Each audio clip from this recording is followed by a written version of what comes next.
Hello दोस्तों, कैसे हैं आप सभी। आशा करते हैं सभी लोग ठीक होंगे, स्वस्थ होंगे और अपनी पढ़ाई को बढ़िया ढंग से कर रहे होंगे। दोस्तों, जैसा कि आप सभी जानते हैं, हम लोगों ने रेगुलर बेसिस पर आप लोग के लिए वीवीआई सब्जेक्टिव क्वेश्चन लेकर आ रहे हैं। सब्जेक्ट कौन सा है तो दोस्त बता दें। हम लोग का सब्जेक्ट है सिविक्स। और इससे पहले हम लोग 2 वीडियो में 4 प्रश्न देख चुके हैं चैप्टर 1 का। यानी कि चैप्टर 1 का अभी तक हम लोग 4 प्रश्न देख चुके हैं और इस वीडियो में हम लोग 3 प्रश्न देखने वाले हैं। बोले थे आप लोगों से कि 4 प्रश्न लाएंगे, लेकिन चूंकि वीडियो बहुत लंबा हो जाएगा इसीलिए 3 ही प्रश्न आज लेकर आए हैं। तो दोस्त, वीडियो काफ़ी इंपॉर्टेंट होने वाली है। तो वीडियो पहले वाले नहीं देखे हैं, यानी वीडियो नंबर 1 आप नहीं देखे हैं, वीडियो नंबर 2 नहीं देखे हैं, तो उसे जा करके आप ज़रूर देख लीजिए और उसे नोट कर लीजिए, क्योंकि परीक्षा में यहीं से आपको हूबहू दिखने वाले हैं। चलिए वीडियो को प्रारंभ करते हैं। दोस्त, आज का प्रश्न है, लैंगिक समानता क्या है। समझिएगा, लैंगिक समानता क्या है। तो दोस्त, लैंगिक समानता का अर्थ होता है लिंग के आधार पर भेदभाव करना। यानी कि लैंगिक समानता जो है दोस्त, यह इसका मतलब ये है लिंग के आधार पर भेदभाव करना। जैसे हम लोग के समाज में स्त्री और पुरुषों के बीच भेदभाव देखा जा सकता है। जैसे हम लोग के घर ही बच्चे जो लड़के होते हैं उनको प्राइवेट स्कूल में पढ़ाया जाता है और जो लड़कियां होती है उन्हें सरकारी विद्यालय में पढ़ाया जाता है। अर्थात लैंगिक असमानता का अर्थ है लिंग के आधार पर भेदभाव करना।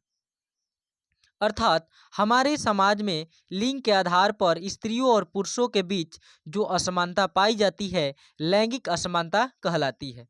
ध्यान से लिखिएगा, क्या लिखेंगे फिर से देख लेंगे। लैंगिक असमानता का अर्थ होता है लिंग के आधार पर भेदभाव करना। अर्थात हमारे समाज में लिंग के आधार पर, मतलब लिंग के आधार पर जो भेदभाव पुरुषों और स्त्रियों में पाई जाती है उसे ही लैंगिक असमानता कहा जाता है। जैसे हम लोग लिख देंगे, लड़कियों को लड़कों की तुलना में कम महत्व दिया जाता। बिल्कुल सही बात है कि लड़कियों को लड़कों की तुलना में कम महत्व दिया जाता है। जैसे कि शिक्षा में भी भेदभाव किया जाता है, खान पान में और पालन पोषण में भी भेदभाव किया जाता है। चलिए नेक्स्ट प्रश्न की ओर बढ़ते हैं। लिख लेंगे, एक बार पूरा स्क्रीनशॉट ले लीजिएगा या लिख लीजिएगा, इसे नोट करते हुए चलिएगा दोस्त। चलिए आगे बढ़ते हैं। नेक्स्ट प्रश्न है, जीवन के विभिन्न पहलुओं का जिक्र करें। समझिएगा, जीवन के विभिन्न पहलुओं का जिक्र करें। यहाँ पर क्वेश्चन जो है पूरा है दोस्त, ये पूरा क्वेश्चन ही है। जीवन के विभिन्न पहलुओं का जिक्र करें जिसमें समाज में स्त्रियों के दयनीय स्थिति के लिए बहुत सारे कारण हैं। मतलब कि देखिए, समाज के विभिन्न पहलुओं का जिक्र करना है जिसमें कि महिलाओं की स्थिति दयनीय है। क्वेश्चन रॉन्ग हो गया है थोड़ा सा। यहाँ पर क्वेश्चन होना चाहिए था, जीवन के विभिन्न पहलुओं का जिक्र करें जिनमें महिलाओं की स्थिति दयनीय है। तो समाज में स्त्रियों के दयनीय स्थिति के लिए बहुत सारे कारण हैं जो निम्न है। मैंने इसके लिए समाज में स्त्रियों के दयनीय स्थिति के लिए बहुत सारे कारण हैं, जिसमें से कुछ कारण नीचे दिए गए हैं। क्या लिखेंगे, पुरुषों की तुलना में स्त्रियों में शिक्षा का अभाव है। सही बात है, जितनी छूट पुरुषों को है पढ़ाई लिखाई के लिए उतनी महिलाओं की छूट नहीं है, क्योंकि स्त्रियों को पराई धन समझकर शादी विवाह कर दिया जाता है, जबकि बच्चों को ऊंच से ऊंच शिक्षा दिलाया जाता है। दूसरा पॉइंट है, स्त्रियों के बीच पर्दा प्रथा है। सही बात है, हमारे समाज में पर्दा प्रथा का बहुत बड़े पैमाने पर प्रचलन है। 3 नंबर है, ध्यान दीजिएगा, 3 नंबर की ओर बढ़ते हैं। तीसरा पॉइंट है, बाल विवाह सती प्रथा जैसी कुरीतियाँ अधिक जिम्मेवार है। सही बात है, बाल विवाह भी हमारे देश में बहुत अधिक प्रचलन है। सती प्रथा तो अब नहीं है, लेकिन पहले सती प्रथा भी था, ये भी एक कारण है।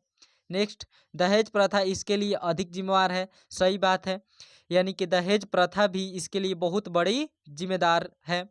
नेक्स्ट है, हमारे समाज में जितना खर्च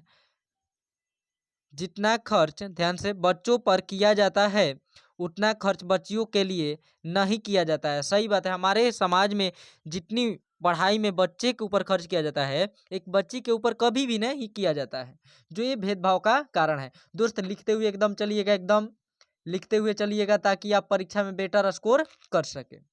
चलिए नेक्स्ट प्रश्न की ओर बढ़ते हैं। और आज का हमारा अंतिम प्रश्न है, धर्मनिरपेक्ष राज्य से आप क्या समझते हैं? अथवा फिर समझिएगा, दो क्वेश्चन है, दोनों का राइट आंसर एक ही होगा। धर्मनिरपेक्ष राज्य से आप क्या समझते हैं, अथवा में भारत एक धर्मनिरपेक्ष राज्य है कैसे? तो चूंकि यहाँ पर देखिएगा, भारत के धर्मनिरपेक्षता का वर्णन करने से पहले हमें दो प्रावधानों पर जिक्र करने की आवश्यकता है जो निम्न है। माने कि भारत धर्मनिरपेक्ष राज्य है कि नहीं है, उसका पता लगाने के लिए हम लोग को दो प्रावधानों पर जिक्र करने की आवश्यकता है। पहला क्या प्रावधान है दोस्त, कि पहला प्रावधान ध्यान से देखिएगा, धर्मनिरपेक्ष राज्य किसी भी धर्म को राजकीय धर्म घोषित नहीं करेगा और न ही किसी धर्म को विशेष दर्जा देगा। सही बात है, धर्मनिरपेक्ष राज्य का मतलब होता है किसी भी धर्म को बढ़ावा नहीं देगा, किसी धर्म को राजकीय धर्म नहीं मानेगा। तो सही बात है, हमारे देश में ऐसा है, किसी भी धर्म को राजकीय धर्म की मान्यता प्राप्त नहीं है, सभी धर्म समान है। इस पर तो एकदम सही है हमारा देश। नेक्स्ट बढ़ते हैं। नेक्स्ट है 2 नंबर पॉइंट, धर्मनिरपेक्षता के अंतर्गत संविधान में सभी नागरिकों को किसी भी धर्म को मानने का और उसका प्रचार प्रसार करने का आज़ादी देता है। सही बात है, हमारा जो संविधान है, धर्मनिरपेक्षता का मतलब ही होता है कि आप स्वतंत्र है, आप किसी भी धर्म का प्रचार प्रसार कर सकते हैं, आपको कोई रोकने टोकने वाला नहीं है। तो इन्हीं दोनों पदों पर, यहाँ पर पदों होना चाहिए, पदों से स्पष्ट होता है कि भारत एक धर्मनिरपेक्ष राज्य है। यहाँ पर थोड़ा गलत हो गया है, धर्मनिरपेक्ष राज्य है, प्रूफ हो गया। तो दोस्त इसे आप नोट कर लीजिएगा। चलिए मिलते हैं नेक्स्ट वीडियो में। खुश रहिए, स्वस्थ रहिए। जय हिंद, धन्यवाद।